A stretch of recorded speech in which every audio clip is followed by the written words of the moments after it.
Hello friends, in the series on income tax cases, today we will discuss a very important case where the assessee has received share capital and premium in the previous year relevant to the assessment year 12-13. The assessee submitted the details of the subscriber of the share capital. The assessing officer asked the assessee to prove the source of the share capital for the previous year 11-12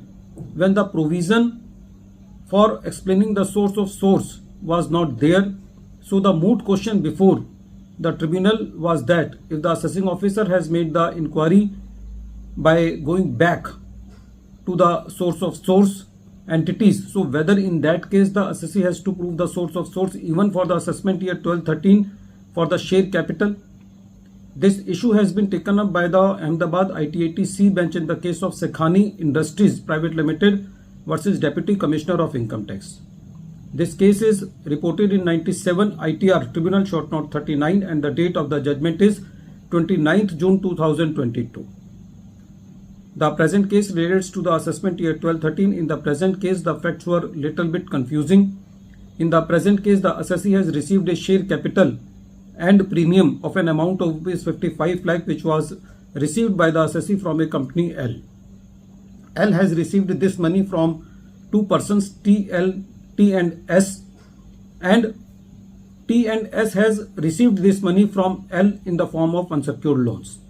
Meaning thereby that first of all L has given the money to T and S in the form of loans, then T and S has given this money to L again, and then L has introduced this money as a share capital into the assessee company. It was the allegation of the assessing officer based on the finding that this money has already been added into the income of T and S under section 68, which has been confirmed by the CIT appeal, and T and S are not showing that amount received from L as unsecured loans in their books. So the assessing officer said that although in the present case the assessee has explained the source of the share capital, but the assessee has grossly failed to prove the source. It was the pleading of the assessee that for the assessment year the assessee is not bound to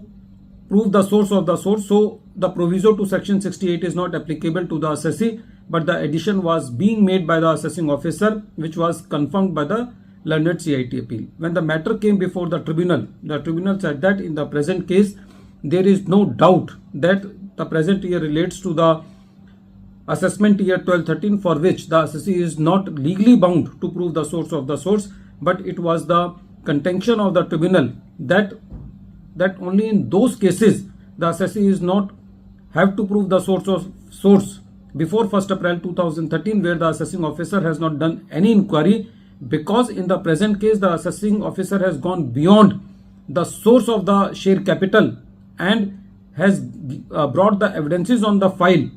that from this money has come from the circular movement of the funds. So in the present case the assessee has to prove that it was not his money which has come back to the assessee again. Friends, this case is very important because when the assessing officer starts making inquiry and goes into the root of the transaction, then the assessee can be in trouble, because in that case when the assessing officer makes the proper inquiry and proves that the money is just floating from A to B or B to C and then coming back to assessee, then in that case the sensitivity of the addition becomes very harder against the assessee, and the assessee has to prove that this money is not actually the money of the assessee and the source of the source is also to be explained by the assessee. So even if the provision does not specifically apply for the assessment year 12-13, but if the assessing officer makes the proper inquiry by going beyond the transaction, then in that case it is the duty of the assessee to prove the source of the source also. In the present case the tribunal was very kind to remand back the matter to the assessing officer to give a second chance to the assessee to prove the genuinity of the transactions and credit worthiness of the source also.